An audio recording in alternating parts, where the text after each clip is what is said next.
Hello दोस्तों, तो आप सभी का स्वागत है हमारे YouTube channel SP exam ready academy पर। तो दोस्तों, आप सब कैसे हो? आई होप आप सब बढ़िया होंगे और मस्त होंगे, साथ ही साथ जबरदस्त होंगे। तो दोस्तों, आज से हम स्टार्ट करने वाले हैं क्या प्रश्नावली 1.2 गणित का प्रश्नावली 1.2 हम आज से स्टार्ट करने वाले हैं। ठीक है, 1.1 हमने पूरी तरह से कवर कर लिया है। आज से 1.2 स्टार्ट करेंगे। ठीक है, तो देखिए 1.2 में किस टाइप के क्वेश्चन पूछे जाते हैं, थोड़ी सी मोटा मोटा समझिएगा।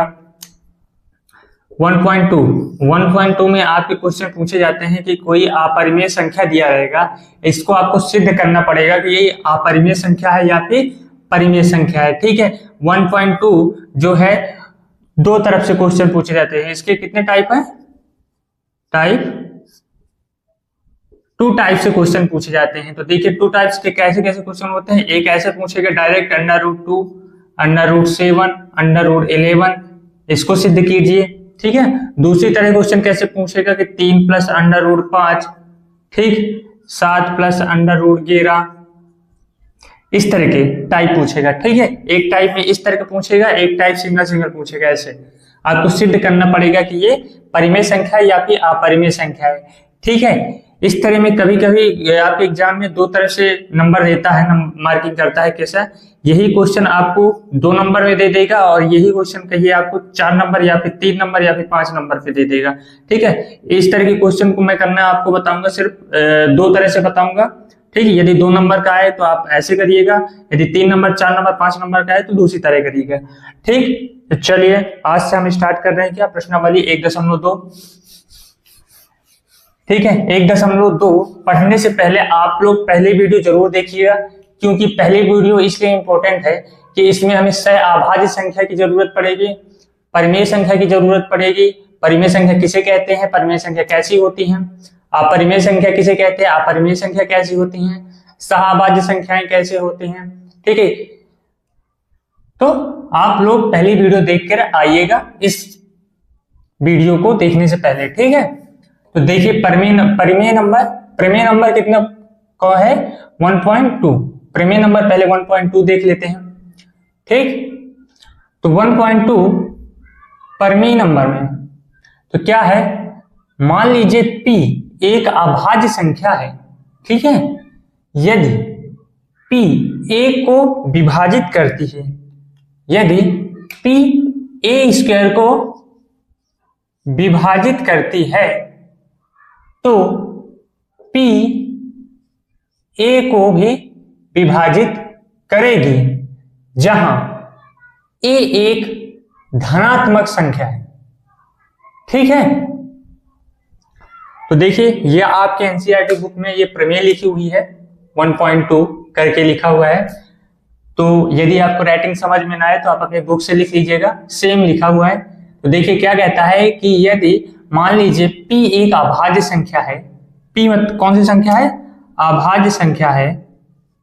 ठीक है, p एक अभाज्य संख्या है, यदि p a को विभाजित करती है, p a² को विभाजित करती है। ठीक है, मतलब a² को विभाजित कौन कर रहा है? p। यदि p a² को विभाजित करती है तो a को भी p विभाजित करेगी। देखिए एक क्वेश्चन से समझते हैं, जैसे 36 को 2 देखिए पूरी तरह से काट दे रहा है, 18 आ जा रहा है। ठीक है, तो यहां पास क्या p² की वैल्यू क्या हो जाएगी? 36 और a² की वैल्यू क्या हो जाएगी? 36 और p की वैल्यू क्या हो जाएगी? 2। तो देखिए जब a² की वैल्यू कितनी हो जाएगी? 36, तो a की वैल्यू कितनी हो जाएगी? 6। ठीक, और p की वैल्यू यहां पास 2 रहेगी।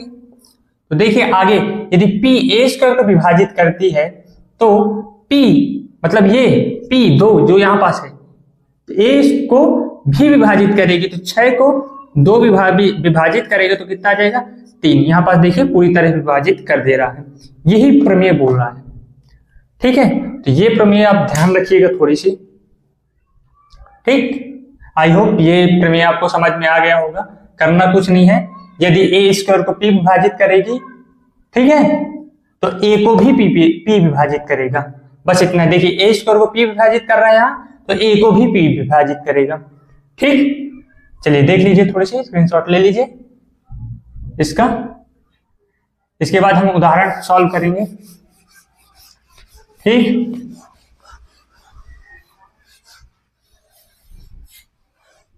चलिए तो देखिए दोस्तों, मैं एक उदाहरण आपके सामने लेकर आ चुका हूं। उदाहरण क्या है?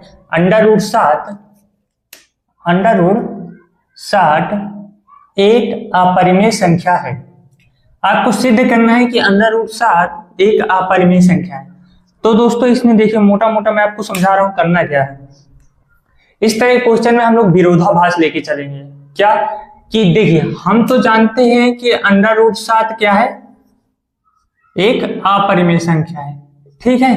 लेकिन क्वेश्चन में दिया हुआ है कि सिद्ध करना है कि √60 एक परिमेय संख्या है, ठीक है।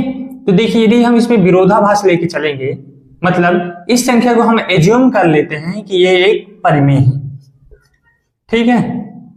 और जब हम इसको एज्यूम कर लेंगे कि ये एक परिमेय संख्या है, जब हम इसको पूरा सॉल्व करेंगे तो हमारा आंसर भी गलत आएगा।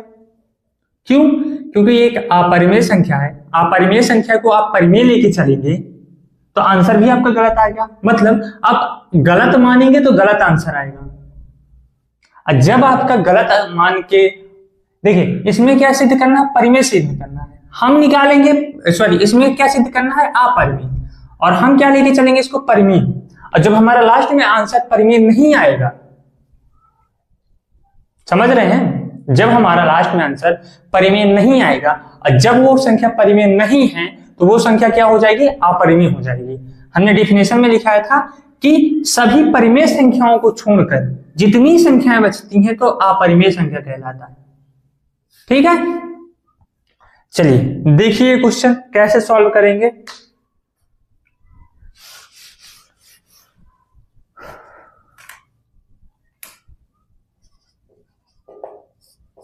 ये थोड़ी सी थ्योरी वाला भी क्वेश्चन है।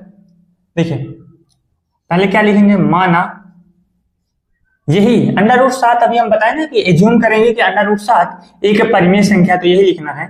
माना √60 एक परिमेय संख्या है। मान लीजिए कि √ परिमेय संख्या है, परिमेय संख्या है, तो √7 = P/Q। क्योंकि परिमेय संख्या को आप P/Q के रूप में लिख सकते हैं। हमने बताया था कि कोई परिमेय संख्या लिखा हुआ है यदि, ठीक है, तो परिमेय संख्या कैसी होती है? P/Q के रूप में होती है, जहां Q ≠ 0 होता है। P भी एक पूर्णांक संख्या है और Q भी एक पूर्णांक संख्या है। ये हमने बहुत ही अच्छे से बताया था आपको वीडियो नंबर 1 पे, ठीक है। इसीलिए बोल रहा हूं कि आप पहले वीडियो नंबर 1 देख के आइएगा, ठीक। तो हमने माना √7 एक परिमेय संख्या है, लेकिन है क्या? अपरिमेय। देखिए यहाँ पास परिमेय हमने एज्यूम कर लिया, और जब हम इसको परिमेय एज्यूम कर लिए तो हमारा लास्ट आंसर क्या आना चाहिए? गलत, ठीक है। तो जहां P व Q, क्या लिखेंगे? जहां P व Q सहअभाज्य संख्या है, यहां पास देखिए, यहां पास लिखिए। अब क्या लिखेंगे? ब्रैकेट, जहां P व Q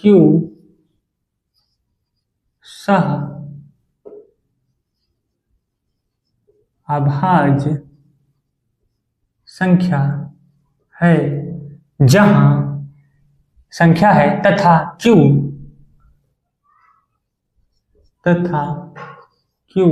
does not = 0। तो दोस्तों मैं आपको बहुत ही अच्छे से बताया था वीडियो नंबर 1 में कि सहअभाज्य संख्या क्या है। सहअभाज्य संख्या वे संख्या होती है जिसका HCF कितना होना चाहिए?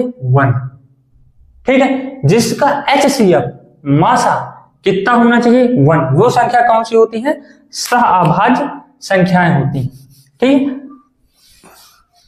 तो हमने ये लिख लिया। ठीक है।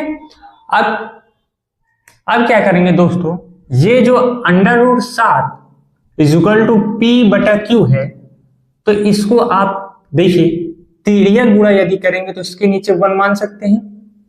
तो देखिए Q का √7 के साथ गुणा करेंगे तो क्या हो जाएगा, Q √7 इंटू Q, और P के बराबर आ जाएगा। तो देखिए इस तरह आ जाएगा, कुछ आ जाएगा। अब क्या करते हैं दोस्तों, इसको यहां पास लिखिए, दोनों पक्षों में वर्ग करने पर, ठीक। अब क्या करेंगे दोस्तों, एक पक्ष ये हो गया, बराबर के दाएं साइड एक पक्ष होता है और बराबर के बाएं साइड एक पक्ष होता है। तो एक पक्ष ये हो गया, एक पक्ष ये हो गया, तो अब दोनों पक्षों में वर्ग कर देना है, ठीक है, स्क्वायर। तो P का स्क्वायर इज इक्वल टू √7 और Q का स्क्वायर करेंगे तो क्या आ जाएगा, यहां P square is equal to 7 Q square, ठीक है। आप इसको क्या कर लीजिए, इक्वेशन नंबर 1 मान लीजिए, ठीक है। इक्वेशन नंबर 1 आप मान लीजिए, समीकरण नंबर 1, ठीक। जब आप P square is equal to 7 Q square, ये निकल के आ चुका। अब क्या करेंगे दोस्तों, 7 को इसके बटे के नीचे ले आएंगे, इसके नीचे ले आएंगे, तो क्या हो जाएगा, P square upon 7 is equal to Q square, ठीक है। देखिए अच्छे से देखिए,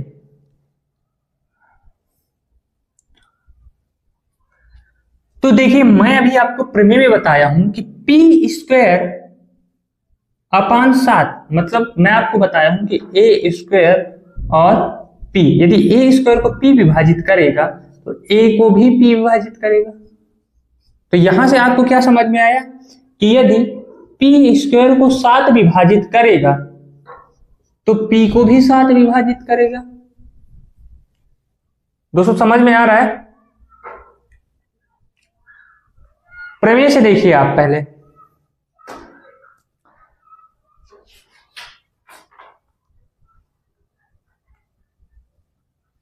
ठीक है, समझ में आया? आप देखते चलिए, बस इसको मिटाइए। अब क्या करना है दोस्तों, यहां पास लिख सकते हैं, अतः प्रमेय के अनुसार, यहां पास देखिए, लिखिएगा, अतः प्रमेय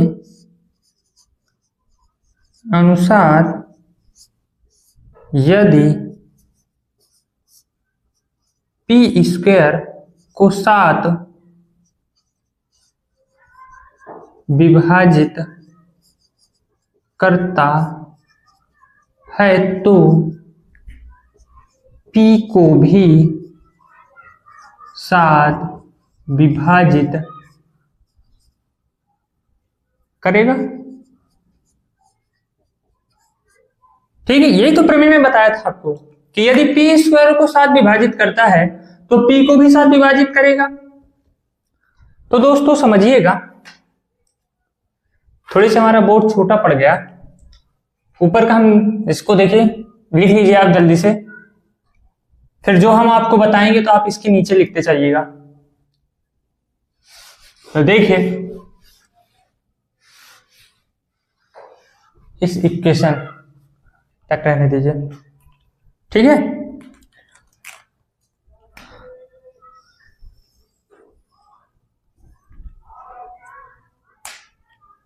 तो देखिए मैं आपको क्या बताया कि P स्क्वायर के साथ विभाजित करेगा तो P को भी साथ विभाजित करेगा, इसको m मान लीजिए, ठीक है।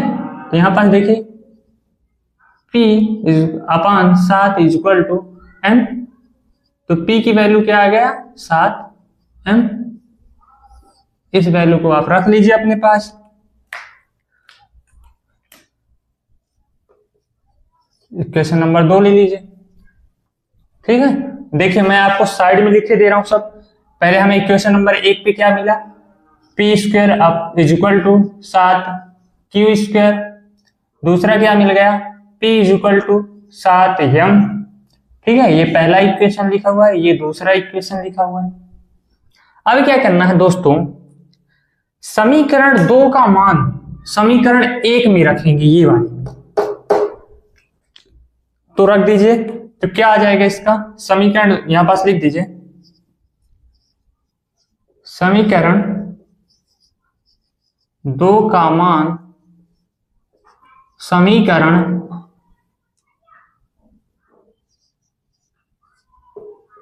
1 में रखने पर। तो जब आप समीकरण 2 का मान समीकरण 1 में रखेंगे तो क्या आ जाएगा, 7 पी की जगह पर आप 7m को रखेंगे तो स्क्वायर हो जाएगा। ठीक है, अब देखिए 7q स्क्वायर तो क्या हो जाएगा, 7q स्क्वायर उसी तरह रहेगा। इसको सॉल्व करेंगे तो क्या आ जाएगा, 49 7 का square m square is equal to 7q square. अब आप जो सोच रहे हैं वो बिल्कुल यहां पास लागू होगा। आप क्या सोच रहे होंगे, ठीक है, ये लिख लिया आपने, इसको देखिए मिटा दे रहा हूं। आप क्या सोच रहे होंगे कि 7 को आप 49 से भाग देंगे तो कितना आ जाएगा, मतलब काट देंगे। देखिए काट देते हैं, 7 को 49 से काटेंगे तो कितना आ जाएगा, यहाँ काट दिया ना हमने दूसरे पेन से। देखिए 7 को आप 49 से काटेंगे तो कितना आ जाएगा, 7m square is equal to Q square. ठीक है, यही आएगा। अब देखिए यहां पास क्या देखना है, अब देखिए आप कि फिर से वही कंडीशन बन रहा है कि 7 को आप इसके बट्टे के नीचे ले जाएंगे, वही क्यू स्क्वायर अपान 7 बनेगा। फिर क्यू बटा 7 को विभाजित करेगा, मतलब क्यू स्क्वायर को 7 विभाजित कर रहा है तो क्यू को भी 7 विभाजित करेगा। सेम वही करना है, सेम पुनः यहां पास पुनः लिख दीजिए। यहां पास लिखिए प्रमेय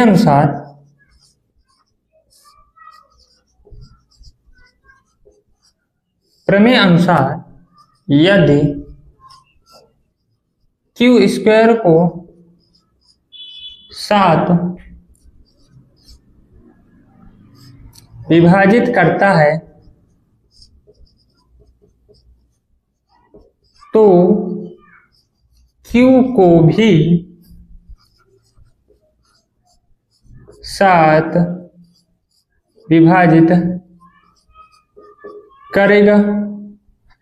ठीक है, तो यहां पास क्या लिख सकते हैं, उसी तरह Q upon 7 is equal to n मान लीजिए, ये एक पूर्णांक धनात्मक पूर्णांक संख्या है, m भी धनात्मक पूर्णांक संख्या है।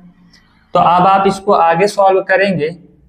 ठीक है, देखिए यहाँ पास Q था ना, तो Q स्क्वायर को यदि 7 विभाजित कर रहा है तो Q को भी 7 विभाजित करेगा, जिसे हम n मान लेते हैं, जिसका मान n के बराबर आएगा।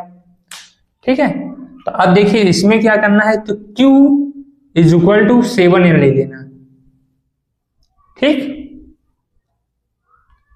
तो देखिए ऊपर वाला मिटा दे रहा हूं।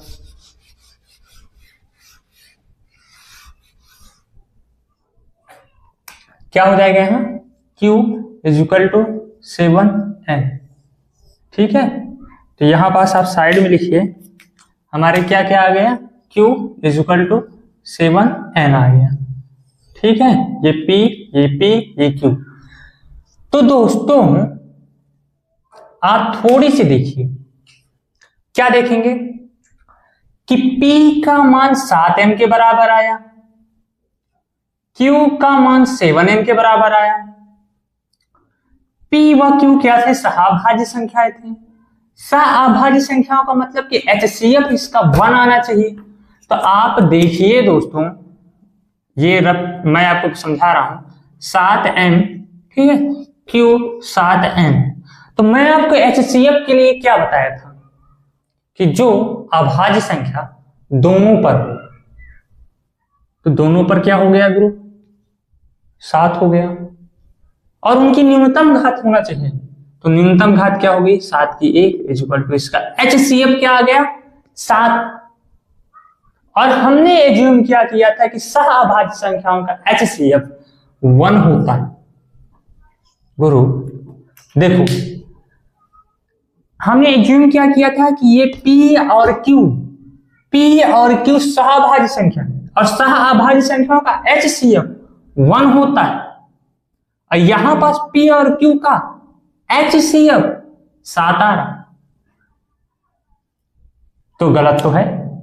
आप समझने का प्रयास करिए, गलत तो है। क्यों? क्योंकि हमने HCF वहां 1 माना था, हमारा HCF 1 आना चाहिए, यहां पर 7 ना आना चाहिए। यदि 7 आ रहा तो इसका मतलब हमने जो माना था वो विरोधाभास है। समझ में आया? यही चीज मैं आपको समझा रहा था कि हम क्या करेंगे। बस आपका क्वेश्चन सॉल्व हो चुका है, आपका क्वेश्चन जो है सॉल्व हो चुका है। बस आप यहां से लिख दीजिए, अतः समीकरण 1, यहां देखिए, इसको भी मिटा देता हूं, नीचे वाला डस्टर कहां गया हमारा, रुकिएगा 1 सेकेंड, डस्टर गिर गया। हाँ, अतः समीकरण 1 व सॉरी अतः समीकरण 2 व ये 3 आ गया। ठीक है, यहां लिख दीजिए, अतः समीकरण 2 व 3 से स्पष्ट होता है, या समीकरण 2 व 3 को देखने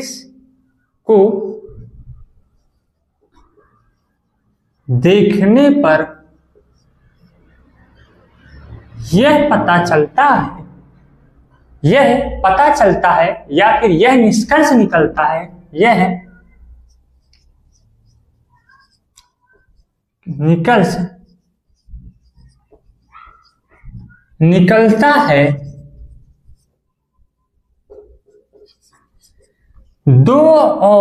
समीकरण 2 और 3 को देखने पर यह निष्कर्ष निकलता है या निकल रहा है कि P व Q एक अन्य गुणनफल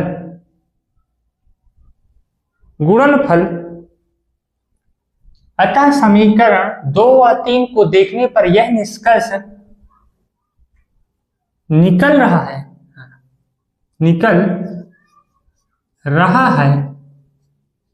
कि P व Q एक अन्य गुणनफल या गुणनखंड रखता है, अन्य गुणनखंड 7 रखता है।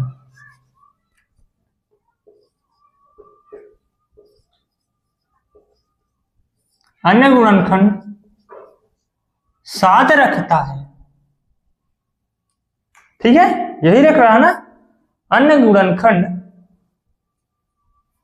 ठीक है, 7 रखता है। अतः P व Q, अब देखिए, अतः P व Q सह अभाज्य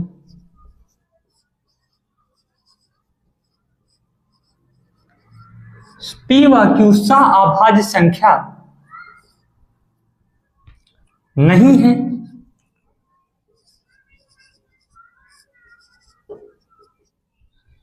देखिएगा, आप एक एक शब्द पढ़ते चाहिए।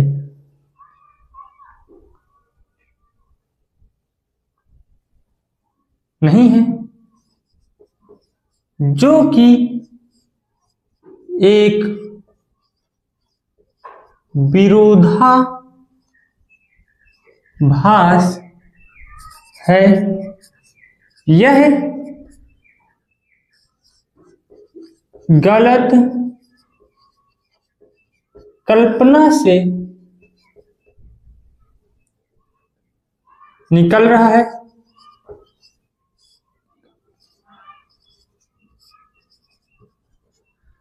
समझिएगा, थोड़ी सी पढ़ने का प्रयास करिए, आपको सब समझ में आ जाएगा। या गलत कल्पना से निकल रहा है या भी गलत कल्पना से प्राप्त हो, गलत कल्पना से प्राप्त हो रहा है, आता है, या फिर अर्थात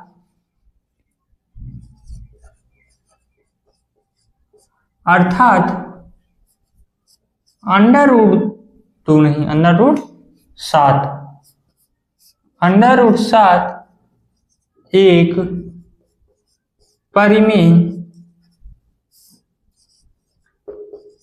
संख्या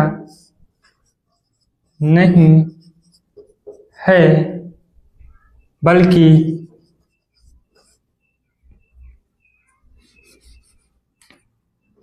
अंडर रूट 7 एक अपरिमेय संख्या है, ना कि अंडर रूट 7 एक अपरिमेय संख्या है, यहां पास ऐसा नहीं, ऐसे लिख दीजिए, अंडर रूट 7 एक अपरिमेय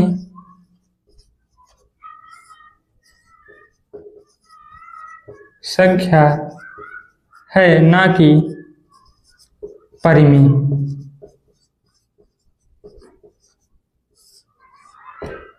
ठीक है, बस इस क्वेश्चन का आंसर बस इतना ही है। इसमें थोड़ी सी थ्योरी वाला ये क्वेश्चन है, तो देखिए, अतः समीकरण 1 व 2 से स्पष्ट होता है या निष्कर्ष निकल रहा है कि P व Q एक अन्य गुणनखंड 7 रखता है। ठीक है, यदि 7 न रखता तो इसका HCF 1 आता और हमने जो कल्पना किया था वो सही हो जाता, ये अपरिमेय न होकर परिमेय संख्या हो जाती। ठीक है, तो सह गुणनखंड 7 रखता है, P व Q सह अभाज्य संख्या नहीं है, जो कि एक विरोधाभास है। यह गलत कल्पना से हमें प्राप्त हो रहा है, अर्थात 7 अंडर रूट 7 एक अपरिमेय संख्या है, ना कि परिमेय। चलिए दोस्तों, आप इसका स्क्रीनशॉट ले लीजिए और इसके बाद हम अगला क्वेश्चन करते हैं। ठीक है, चलिए।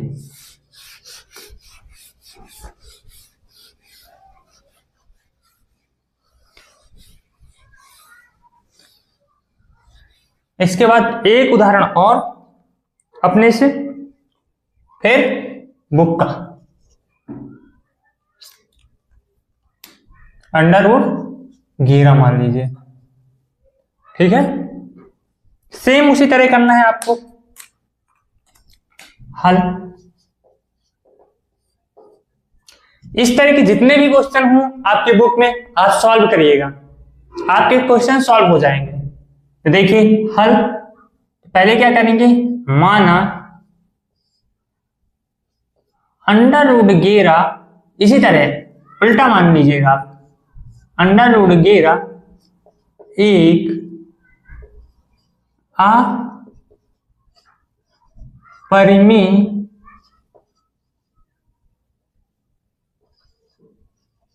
संख्या है। ठीक है, अंडर रूट परिमेय संख्या है, परिमेय संख्या यूज करना है। अंडर रूट 7 एक परिमेय संख्या है, तो अंडर रूट 11, अंडर रूट 7 बोल रहा हूं क्या, माफ करिएगा, अंडर रूट 11 है। ठीक है, ये लिखा हुआ है, under root 11 is equal to P बटा Q, जहां P व Q यहां पास लिखिएगा, जहां दूसरे पेन से लिखे दे रहा हूं,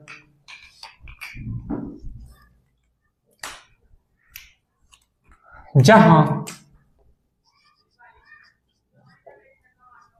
P व Q सहअभाज्य,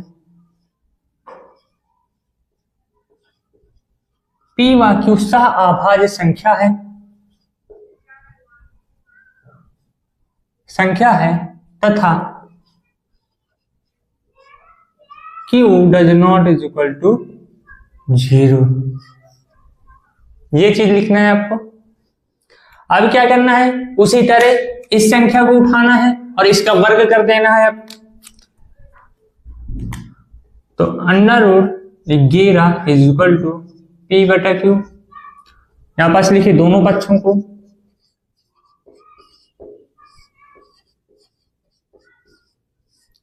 पक्षों का वर्ग करने में। तो आप दोनों पक्षों का वर्ग करेंगे तो क्या आ जाएगा, 11 is equal to P² / Q²।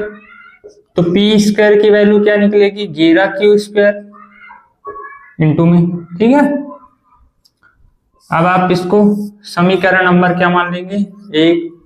और समीकरण नंबर जब हमें 1 मान लेते हैं तो हम अपने साइड में लिख लेते हैं कि समीकरण नंबर हमें क्या माना है। देखिए इतने में लिखेंगे। तो समीकरण 1 क्या है, P² is equal to 11Q², 1। ठीक है, समीकरण नंबर 1 मान लिया हमने। अब क्या करेंगे दोस्तों, सेम इस 11 को P² के बट्टे में लाएंगे तो क्या आ जाएगा, P² / 11 is equal to Q²। तो जब P² को 11 विभाजित करेगा तो P को भी 11 विभाजित करेगा। तो हाँ, यहां आप देखिए ऊपर से मैं इसको मिटा रहा हूं थोड़ी सी, क्योंकि हमारे बोर्ड में थोड़ी जगह नहीं है। तो दोस्तों देखिए अब हम क्या करेंगे, प्रमेय अनुसार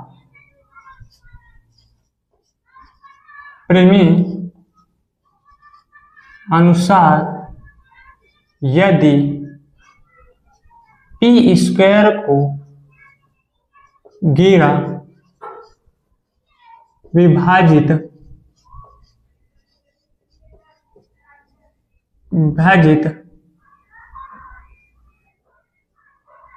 P² को यदि 11 विभाजित करता है तो P को भी 11 विभाजित करेगा। ठीक है दोस्तों, तो प्रमेय के अनुसार आप देखिएगा कि प्रमेय क्या बोल रहा है, यदि P² को 11 विभाजित करेगा, ठीक है, यदि P² को 11 विभाजित करेगा तो P को भी 11 विभाजित करेगा। ठीक है, यही चीज बोल रहा है। तो यहां पास हम क्या लिखेंगे, देखिए समझने का प्रयास करिए। P² इज इक्वल टू 11 को विभाजित कर रहा है तो P को भी 11 विभाजित करेगा, जो M के बराबर आएगा। आप M की जगह में कुछ भी मान लीजिए, ठीक है, हम M एज्यूम कर रहे हैं, आप M की जगह में कुछ भी मान लीजिएगा, कोई दिक्कत नहीं है। तो यहां पास क्या आ जाएगा, P is equal to 11 P/11 is equal to M। तो P की वैल्यू क्या आ जाएगी, 11M। इसको कितना मान लेते हैं हम, समीकरण नंबर 2।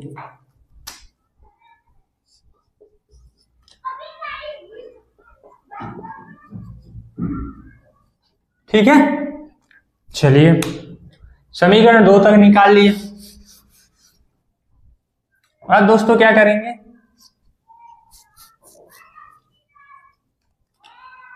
समीकरण 2 का मान यहां पास देखिए लिख दीजिए।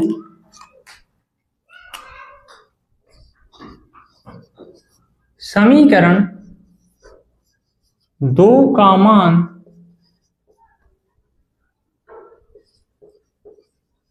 समीकरण 1 में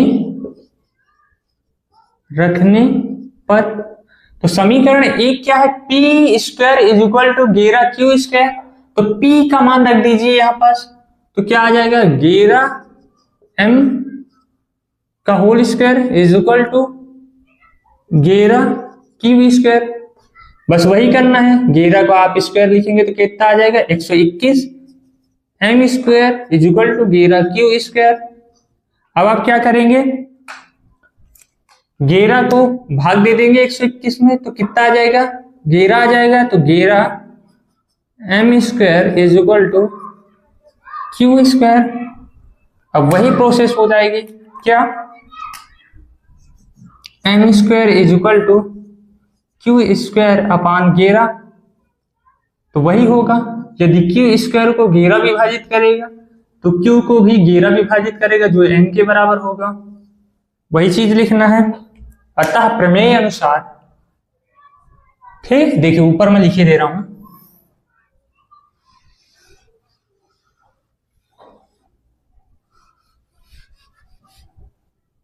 ठीक है दोस्तों, ये हमने मान लीजिए लिख दिया। ठीक है, यहाँ पास पी स्क्वायर की जगह में क्या हो जाएगा, क्यू स्क्वायर, और यहाँ पी की जगह में क्या हो जाएगा, क्यू हो जाएगा। बस प्रमेय अनुसार यदि क्यू स्क्वायर को 11 विभाजित करता है तो क्यू को भी 11 विभाजित करेगा। तो क्या आ जाएगा यहाँ, Q upon 11 is equal to N, तो क्यू को 11 एन। ठीक है, ये आ जाएगा। ये इक्वेशन कितनी आ जाएगी आपकी, 3। बस आपको यहीं तक करना है। तो दोस्तों आपको अब समझ में आ गया होगा कि हमने यहां भी विरोधाभास हमें प्रकट हुआ कि नहीं हुआ। देखिए समझा रहा हूं मैं आपको थोड़ी सी। P is equal to 11m और Q is equal to 11m। हमने क्या किया, P और Q क्या है, सहाभाज्य संख्या है, और सहाभाज्य संख्याओं का HCF क्या होता है, 1। यहां पास देखिए सहाभाज्य संख्या का HCF जो है कितना है, 1। और P या Q, P भी सहाभाज्य संख्या है, हमने माना था P और Q सहाभाज्य संख्या है पहले। तो देखिए इनका HCF क्या निकल के आ रहा है, 11, और आना क्या चाहिए, 1। तो हमने जो कल्पना किया था, जो हमने एज्यूम किया था, जो हमने माना था, वो गलत हो गया। और जब वो गलत हो गया, हमने क्या माना था कि ये परिमेय संख्या है और P व Q एक सहाभाज्य संख्या है। तो जब हमारे यहाँ पास गलत आ गया तो हमारा इस उत्तर क्या निकला कि ये एक परिमेय संख्या नहीं, अपरिमेय संख्या है। ठीक है, यही लिखना है। फिर आप जैसे हमने उदाहरण नंबर पहला किया था ना, सेम उसी तरह। ठीक, तो क्या लिखेंगे, अतः समीकरण 1 व 2 से स्पष्ट होता है, अतः समीकरण 2 व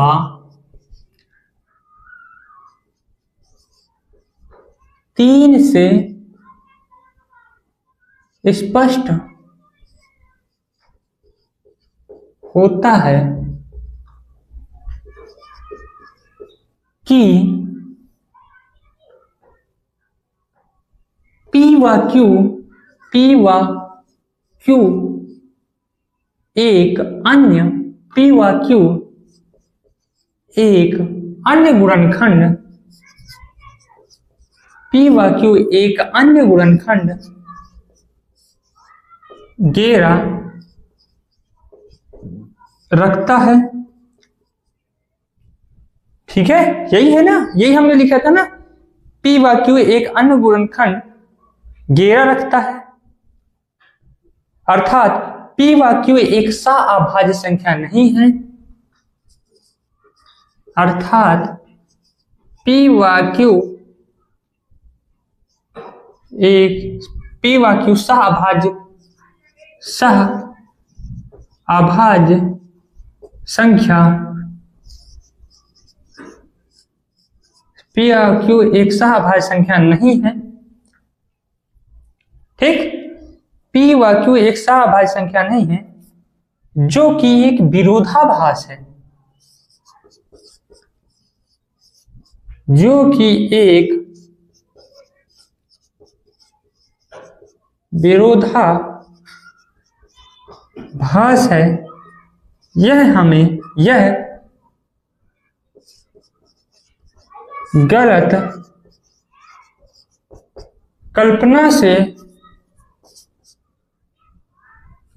कल्पना से प्राप्त हुआ है।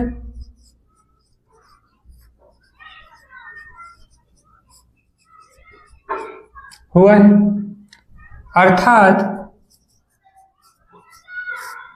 अंडर रूट 11 एक अपरिमेय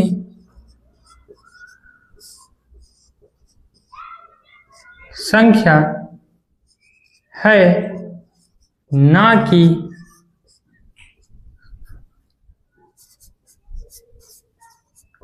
परिमेय संख्या है। बस यही तक आपको लिखना है। अतः समीकरण 2 व 3 से स्पष्ट है कि P व Q एक अन्य गुणनखंड 11 रखता है। देखिए ये 11 लिखा हुआ है, ठीक है। P व Q एक अन्य गुणनखंड 11 रखता है, अर्थात P व Q सह-अभाज्य संख्या, P व Q सह-अभाज्य संख्या नहीं है, जो कि एक विरोधाभास है। यह गलत कल्पना से प्राप्त हुआ है, अर्थात अंडर रूट 11 एक अपरिमेय संख्या है, ना कि परिमेय संख्या है। ठीक है, यह एक अपरिमेय संख्या है। ठीक, चलिए लिख लीजिए। ये चीज आप अपने कॉपी पर मत लिखिएगा, ये मैं आपको समझाने के लिए रखा हुआ हूं, क्योंकि हमारे पास जगह थोड़ी सी कम थी। ठीक है, चलिए स्क्रीनशॉट ले लीजिए आप। चलिए अब आपकी बुक का एक उदाहरण सॉल्व करते हैं। ठीक, इसी तरह के जितने भी क्वेश्चन आपकी बुक पे दिए हैं, जितने क्वेश्चन आप बना सकते हैं आप सॉल्व करिएगा। ठीक है, आप जितने क्वेश्चन सॉल्व करेंगे आपको उतना एक्सपीरियंस आएगा। ठीक है, चलिए आपका उदाहरण क्या है, उदाहरण नंबर, बुक ले लेते हैं थोड़ी सी, बुक का सहारा। बुक में क्या लिखा हुआ है, प्रमेय नंबर 1.3 लिखते हैं। प्रमेय नंबर 1.3 में एक क्वेश्चन दिया हुआ है, उदाहरण ही मान लीजिए आप उसको। प्रमेय नंबर 1.3 में आपका क्या उदाहरण दिया हुआ है, अंडर रूट 2 एक अपरिमेय संख्या है, इसको आपको सिद्ध करना है। तो दोस्तों करेंगे क्या, वही जो अभी तक करते चले आ रहे हैं क्वेश्चनों में। सबसे पहले क्या करेंगे, बढ़िया सा हल लिखेंगे। ठीक है, कुछ अच्छा लिख गया, इसको फिर से मिटा देते हैं।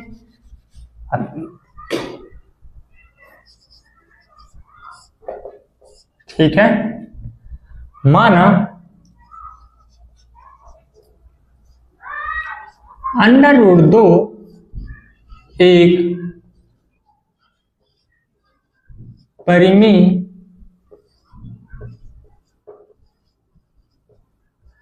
संख्या है। तो परिमेय संख्या को कैसे लिखा जा सकता है, P/Q के रूप में। तो under root 2 is equal to P/Q, जहां P व Q सहाभाज्य संख्या है, वही लिखेंगे। सही, इस चीज को हम दूसरे पेन से लिखे दे रहे हैं, जहां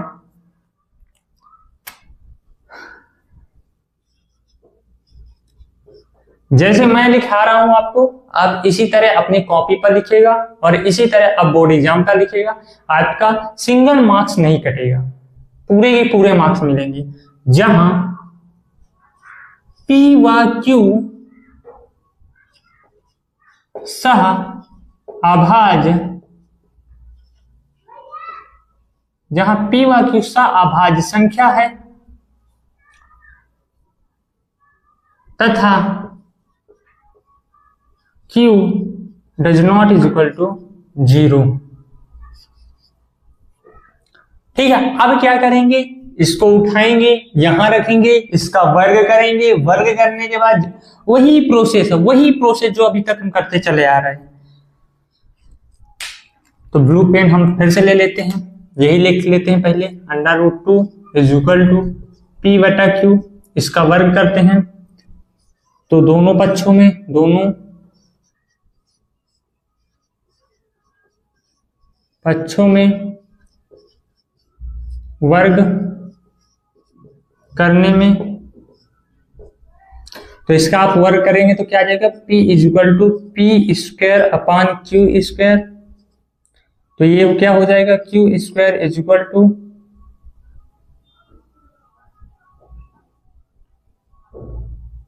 गलत आ रहा, क्या हो जाएगा, P square equal to Q square. ठीक, ये आपका क्या हो जाएगा समीकरण एक। तो देखिए हम ब्रैकेट में छोटा सा बना के लिख देते हैं, P is equal to P square is equal to Q square. ये समीकरण नंबर 1 आ गया आपका। ठीक, अब क्या करेंगे दोस्तों, वही प्रमेय अनुसार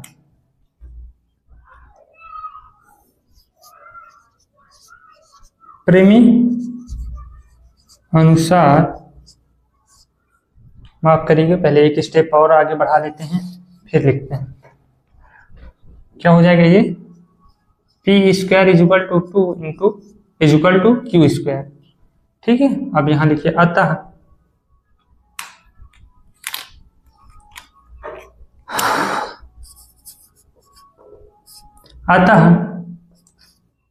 पी स्क्वायर,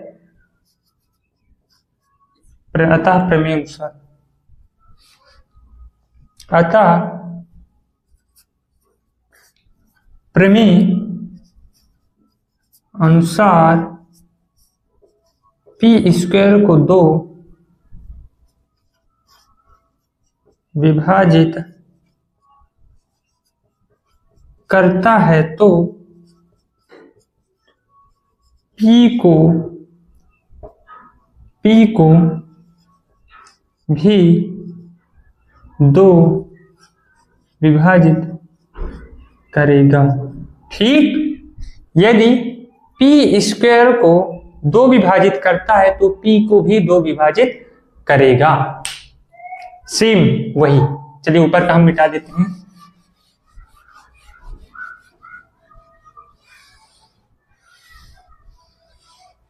ठीक,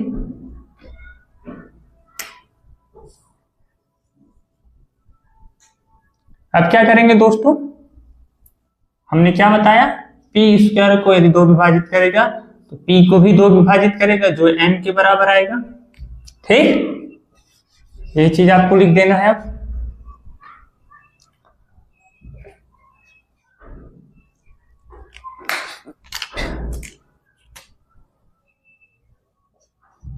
P upon 2 is equal to m, तो P की वैल्यू क्या आ जाएगी, 2m।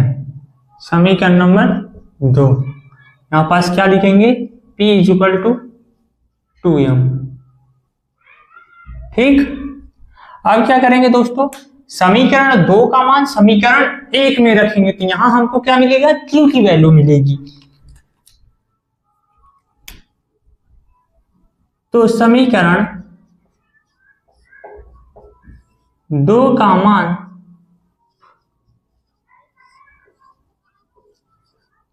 समीकरण 1 में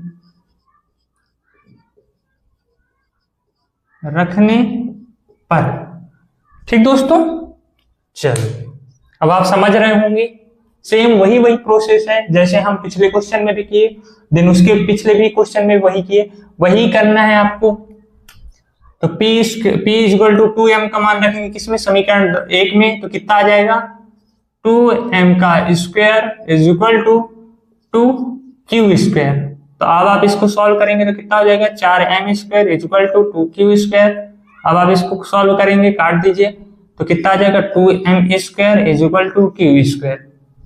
अब सेम प्रोसेस वही है जो अभी हमने किया, ये मैं आप मिटा दे रहा हूं। ठीक है,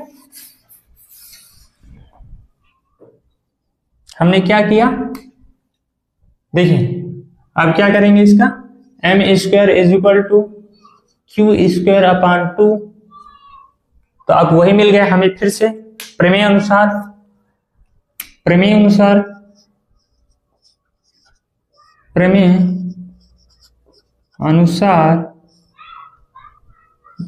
यदि क्यू स्क्वायर को 2 विभाजित करता है तो क्यू को भी 2 विभाजित करेगा। देखिए दोस्तों, हमें सेम लिखा हुआ है वही, तो यहां क्या आ जाएगा, q/2 is equal to n, तो q बराबर क्या आ जाएगा 2n। ठीक, ये चीज कहां से आई, देखिए यदि क्यू स्क्वायर को 2 विभाजित करेगा तो q को भी 2 विभाजित करेगा जो n के बराबर आएगा। ठीक,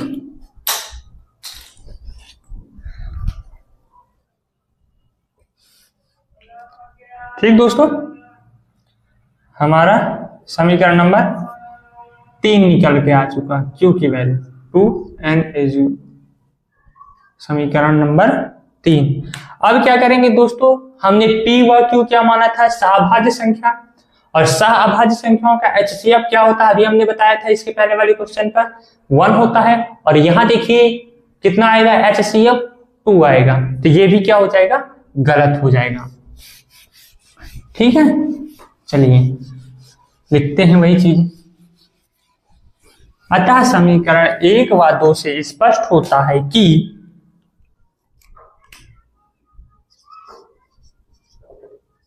अतः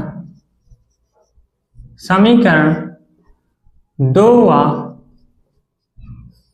3 से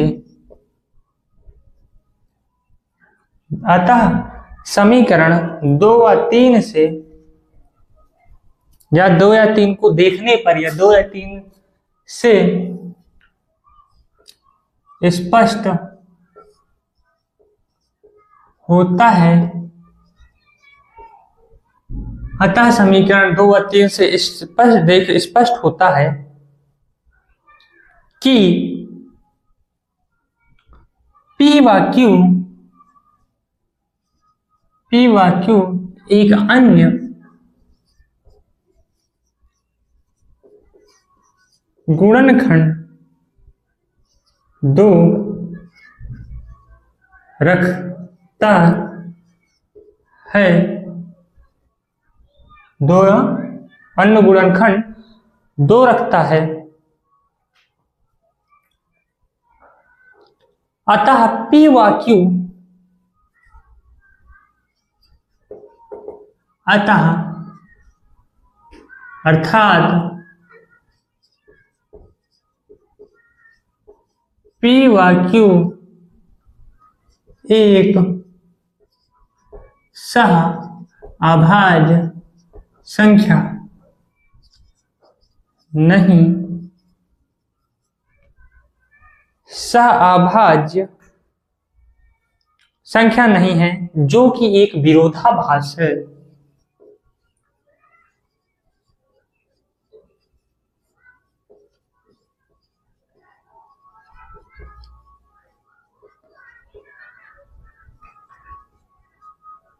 जो कि एक विरोधाभास है, यह हमें किससे मिला, गलत कल्पना से, जो कि एक विरोधाभास है, यह हमें यह गलत कल्पना से प्राप्त हुआ है। ठीक है, जहां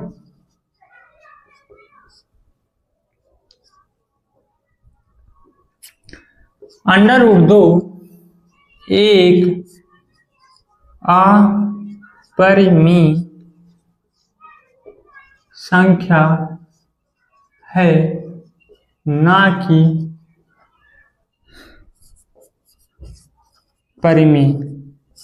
ठीक दोस्तों, बस इतना आपको लिखना है। ठीक है, जहां तक आप यदि करके आएंगे एग्जाम में तो आपका सिंगल मार्क्स नहीं कटेगा। ठीक है, आपको पूरे मार्क्स मिलेंगे। ठीक है, तो दोस्तों इससे रिलेटेड या इस तरह के क्वेश्चन यदि आपके बुक पे हैं, कुछ क्वेश्चन दिए हुए हैं, आप पहले उनको सॉल्व करिएगा। यदि आप अपने से कुछ क्वेश्चन को सॉल्व करेंगे तो आपको कॉन्फिडेंस आएगा कि हाँ मेरे से ये क्वेश्चन बन रहा है। ठीक है, तो दोस्तों हम मिलते हैं आपसे अगली वीडियो पर। ठीक है, अगले क्वेश्चन के साथ, जैसे प्रश्न नंबर 1, प्रश्न नंबर 2 सॉल्व करेंगे बढ़िया। ठीक है, यदि आपके बुक में इस तरह के क्वेश्चन दिए हुए हैं इस तरह से, या फिर आपसे जितने क्वेश्चन बन रहे हों, तो आप पूरा प्रयास अपना करिएगा उन क्वेश्चनों को करने पर। ठीक है, हम तो कल बताएंगे ही। ठीक दोस्तों, तो आप ये वीडियो को ज्यादा से ज्यादा शेयर कर दीजिएगा, और यदि आपको अच्छे से पढ़ना है तो ये वीडियो आप कंटिन्यूटी बनाकर देखते रहिए। ठीक है, और हाँ, यदि ये वीडियो आपको अच्छी लगी हो तो आप अपना कमेंट हमारे कमेंट बॉक्स पर दीजिएगा। ठीक है, अच्छा, और ज्यादा से ज्यादा शेयर कर दीजिए अपने सभी सहपाठियों को। ठीक है, चलिए फिर मिलते हैं आपसे अगले वीडियो पर। तब तक के लिए धन्यवाद।